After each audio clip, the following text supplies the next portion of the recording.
best. Now, it's been a torrid few months with my next guest. He's had heart surgery, found his prospect dead, and he's been on the wrong end of a few dubious decisions, if I may say so. It's not been easy, but then again, he is resilient. Tomorrow night, he puts on a show in Nottingham, Sky show, fantastic show from 10 o'clock or whenever it is, with the amazing Jason Booth. Trust me, when I say he's amazing, I mean he's amazing. If you don't believe me, buy The Independent tomorrow and see what I've written about him. He's a staggering character. He's at the top of the bill. It's a great night. It always is a good night when this guy puts on a show. Welcome to the show, please. Frank Maloney. Good evening, Frank. Hello, Steve. How are you? Yeah, fantastic. How's it looking up there in the Harvey Haddon up in Nottingham? Yeah, it looks okay. You know, I'm not sure what the ticket sales will be. You know, we're hoping to get around about the same figures as we get for Rendell Munro. Sure. But this is the first time Jason Booth has fought on home turf for a long time. A long time, yeah. You probably know since he was a light flyweight. Yeah, I've got his record here somewhere, yeah.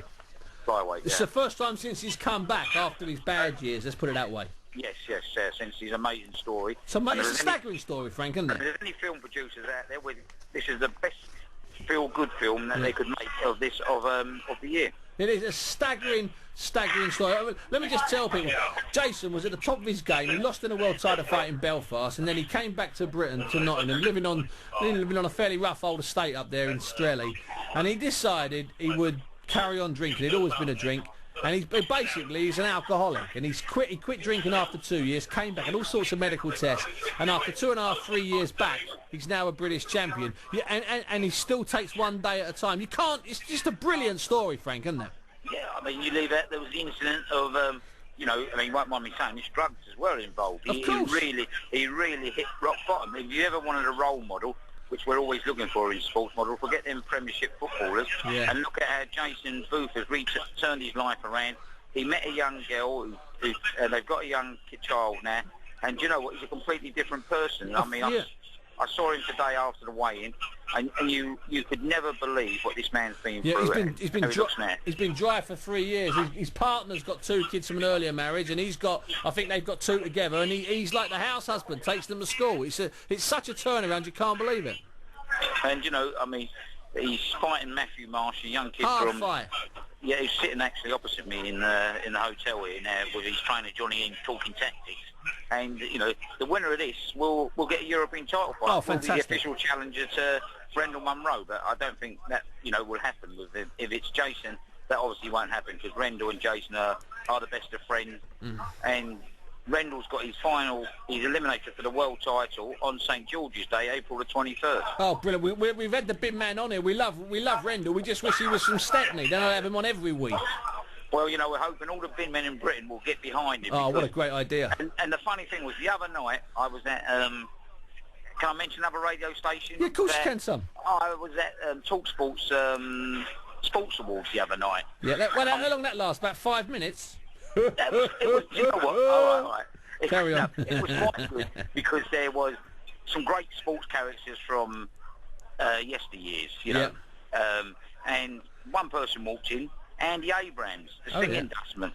Oh, and brilliant. We got together and, you know, I've convinced him that he should sing the national anthem. Oh, brilliant. Or sing Rendell Munro into the ring on the 23rd of April. Oh. Let me just tell the listeners, when Rendell Munro fights this guy, he's a full-time bin man. Even if he becomes a millionaire, he insists he's still going to be a bin man. He made that claim on this show a couple of months ago. And when he fights, all the bin men come out in Nottingham and Leicestershire, come out and support him, and they all wear those day-glow yellow or orange jackets. It's fantastic, Frank, isn't it? Yeah, the atmosphere is great. I mean, he's a colourful character, and he's another fella that's right good for the community and really good for our sport.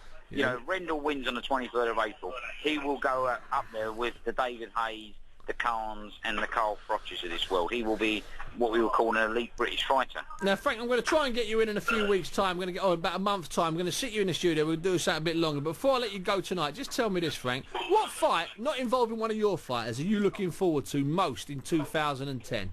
Not involving one of your fighters. I don't know. I suppose if I could pick a fight, I would like to see a fight made Khan and Hatton, but I don't think that'll ever get made. Okay. I don't think so either.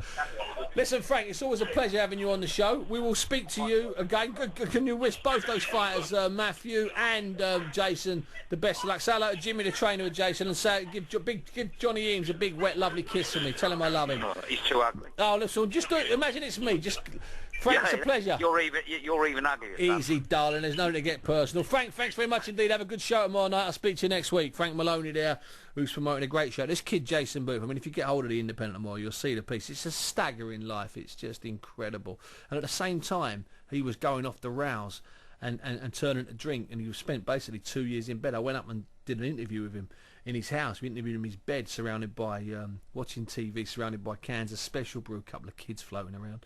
At that same time, his brother had just got out of prison, and his brother had broken into a crack den, a drug house, and had a real problem in there and been arrested. But what's amazing is that when his brother did that, he was actually the British champion. So when he was sentenced to 2 years. He actually lost his licence the moment he was sentenced. Just a staggering story.